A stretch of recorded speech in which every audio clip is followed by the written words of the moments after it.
Hi, എല്ലാവർക്കും നമസ്കാരം. നമ്മുടെ പുതിയൊരു വീഡിയോയിലേക്ക് സ്വാഗതം. ഇന്ന് ഞാൻ പാവയ്ക്ക കൊണ്ട് വ്യത്യസ്ത രുചിയിലുള്ള ഒരു റെസിപ്പി ഉണ്ടാക്കുന്നത് കേട്ടോ. നമ്മുടെ വീഡിയോ പുതുതായിട്ട് ആരും കാണുന്നുണ്ടെങ്കിൽ ഒന്ന് സബ്സ്ക്രൈബ് ചെയ്ത് ലൈക്ക് ചെയ്ത് സപ്പോർട്ട് ചെയ്യണേ. ഇത് ഒട്ടും കയ്പില്ലാത്ത നല്ല അടിപൊളി ടേസ്റ്റിൽ ഉണ്ടാക്കുന്ന കേട്ടോ. നല്ല ടേസ്റ്റാണ് കേട്ടോ. ഞാൻ കുറച്ച് പാവയ്ക്ക എടുത്തിട്ടുണ്ട് കേട്ടോ. 3 വലുത് എടുത്തിട്ടുണ്ട്, 3 ചെറിയതാണ് കേട്ടോ. ചെറിയ കായ എടുത്തിട്ടുണ്ട്. നമുക്ക് ഇത് എല്ലാം നല്ല വൃത്തിയായിട്ട് കഴുകിയെടുക്കാം കേട്ടോ. ഈ ഒരു കനത്തിൽ എല്ലാം അരിഞ്ഞെടുത്തിട്ടുണ്ട് കേട്ടോ. നല്ല വൃത്തിയായിട്ട് കഴുകിയെടുത്തിട്ടുണ്ട് അരിഞ്ഞിട്ട്. നമുക്ക് ഇതിലേക്ക് കുറച്ച് ഉപ്പ് ചേർത്ത് കൊടുക്കാം കേട്ടോ. എന്നിട്ട് നല്ല പോലെ ഒന്നിങ്ങനെ ഞെരടി കൊടുക്കാം കേട്ടോ. അതിനെക്കുറിച്ച് നല്ല ഈ കയ്പ്പ് രസം കൂടുതൽ ഇഷ്ടമുള്ളവർക്ക് ഇങ്ങനെ ചെയ്യേണ്ട ആവശ്യമൊന്നുമില്ല കേട്ടോ. കയ്പ്പ് രസം ഇഷ്ടമില്ലാത്തവരുണ്ടാവുമല്ലോ, ഒരുപാട് കയ്പ്പുണ്ടാവും. അപ്പം അങ്ങനെയുള്ളവർ ഇങ്ങനെ ചെയ്താൽ മതി കേട്ടോ. നമുക്കിങ്ങനെ ഒരു അരമണിക്കൂർ ഇങ്ങനെ ഉപ്പ് ഞെരടി വെക്കാം കേട്ടോ. അരമണിക്കൂറൊക്കെ കഴിഞ്ഞു കേട്ടോ. അങ്ങനെ നമുക്ക് അടപ്പ് തുറന്ന് മാറ്റാം. എന്നിട്ട് നമുക്കിത് നല്ലപോലെ ഇതിൻ്റെ വെള്ളമില്ലേ അതൊന്ന് ഇങ്ങനെ പിഴിഞ്ഞ് വേറൊരു പാത്രത്തിലേക്ക് മാറ്റി കൊടുക്കാം കേട്ടോ. ഇതിൻ്റെ കയ്പ്പ് കൂടുതൽ ഇഷ്ടമുള്ളവർ ഇങ്ങനെ ചെയ്യണ്ട കേട്ടോ. ഇഷ്ടമില്ലാത്തവർ ഇങ്ങനെ ചെയ്തെടുത്താൽ മതി കേട്ടോ. നമുക്ക് കുറച്ച് കയ്പ്പ് നല്ല പോലെ കുറഞ്ഞു കിട്ടും കേട്ടോ. ഇങ്ങനെ ചെയ്താൽ നല്ല ഇഷ്ടപ്പെടും, കഴിക്കാനൊക്കെ നല്ല ഇഷ്ടമുണ്ടാവും.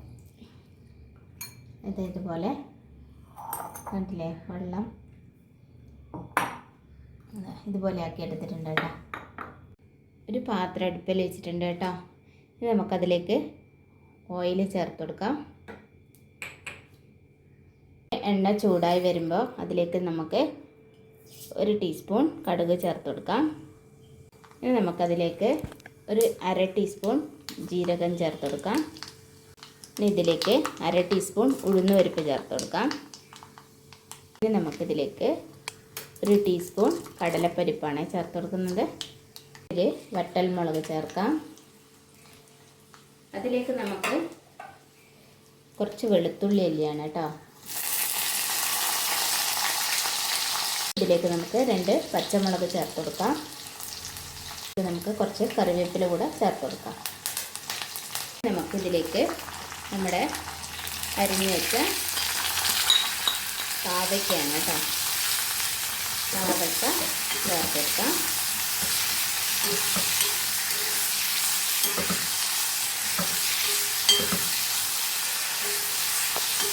നല്ല പോലെ ഫ്രൈ ആവണം കേട്ടോ. പാവയ്ക്ക റെഡി ആവട്ടെ. മൂടി വെച്ചിട്ട് വേവിച്ചെടുക്കാം കേട്ടോ. ഇടയ്ക്കിടയ്ക്ക് അടപ്പൊന്ന് തുറന്നിട്ട് അങ്ങനെ മിക്സ് ചെയ്ത് കൊടുക്കണം കേട്ടോ.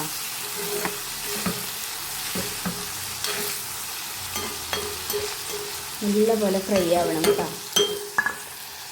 അരച്ച് വെക്കാം. നമ്മുടെ പാവയ്ക്കെല്ലാം ഒന്ന് തുറന്ന് നോക്കാം കേട്ടോ. പാവയ്ക്കൊക്കെ നല്ല പോലെ വെന്ത് വന്നിട്ടുണ്ടല്ലേ. നല്ല പോലെ വെന്ത് വന്നിട്ടുണ്ട്. ഇനി നമുക്കിതിലേക്ക് കുറച്ച് മഞ്ഞൾപ്പൊടിയാണ് കേട്ടോ ഇട്ട് കൊടുക്കുന്നത്. ഒരു 1/4 ടീസ്പൂൺ മഞ്ഞൾപ്പൊടി ചേർത്ത് കൊടുക്കാം. എന്നിട്ട് നമുക്ക് നല്ല പോലെ ഒന്ന് മിക്സ് ചെയ്ത് കൊടുക്കാം കേട്ടോ.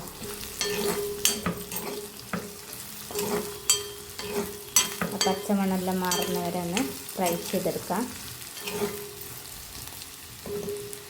നമുക്കിതിലേക്ക് ഒരു 1/2 ടീസ്പൂൺ ഉപ്പാണ് ചേർത്ത് കൊടുക്കുന്നത്. ഇത് നമുക്ക് നന്നായിട്ടൊന്ന് മിക്സ് ചെയ്ത് കൊടുക്കാം.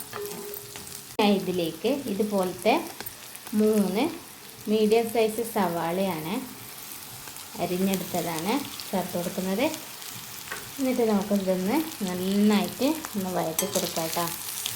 ഇതായിട്ട് നല്ലപോലെ ഒന്ന് മിക്സ് ചെയ്ത് നല്ലപോലെ വേവണം. രണ്ടും കൂടെ നമുക്കിത് മൂടി വെച്ച് നല്ലപോലെ വഴറ്റിയെടുക്കാം. ഇതിലേക്ക് ഒരു 1/2 ടീസ്പൂൺ ഇഞ്ചി വെളുത്തുള്ളി ചതച്ചെടുത്തതാണ്. അതുകൂടെ നമുക്കൊന്ന് മിക്സ് ചെയ്ത് കൊടുക്കാം.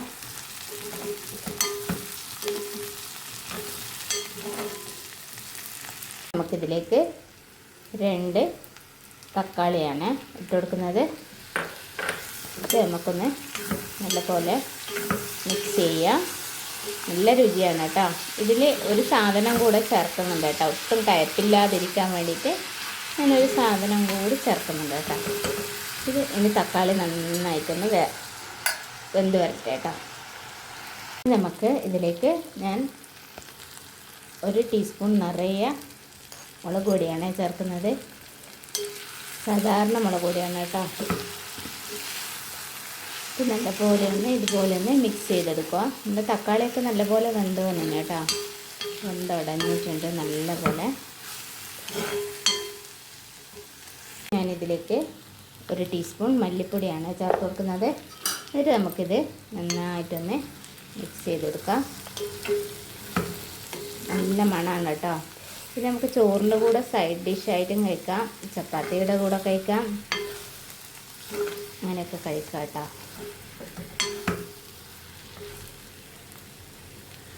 ഇച്ചിരി ഉപ്പ് കുറവുള്ളതുകൊണ്ട് ഞാൻ കുറച്ച് ഉപ്പ് കൂടെ ചേർത്ത് കൊടുക്കുന്നുണ്ട് കേട്ടോ. എന്നിട്ട് നമുക്കൊന്ന് നല്ലപോലെ ഒന്ന് മിക്സ് ചെയ്തെടുക്കാം.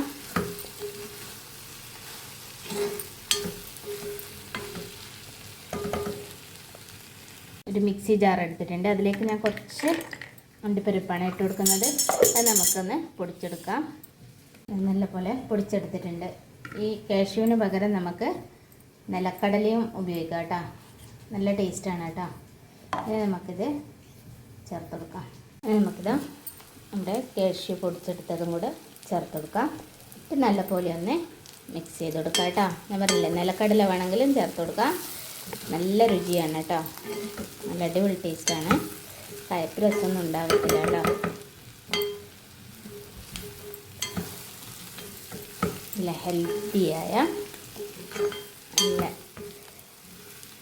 പാവയ്ക്ക റെസിപ്പി, നല്ല ടേസ്റ്റാണ് കേട്ടോ, നല്ല അടിപൊളി ടേസ്റ്റാണ്. നിങ്ങളെല്ലാവരും ഒന്ന് ഉണ്ടാക്കി നോക്കണം കേട്ടോ. നമുക്കിത് ഗ്യാസ് ഓഫ് ചെയ്ത് കൊടുക്കാം കേട്ടോ. നമുക്കത് സെർവിങ് ബൗളിലേക്ക് മാറ്റി കൊടുക്കാം. നമ്മൾ സെർവിങ് ബൗളിലൊക്കെ മാറ്റിയിട്ടുണ്ട് കേട്ടോ. അടിപൊളി ടേസ്റ്റാണ്. ഇനി നമുക്ക് പുതിയൊരു വീഡിയോ ആയിട്ട് അടുത്ത ദിവസം കാണാം. അതുവരേക്കും ബൈ. Thanks for watching.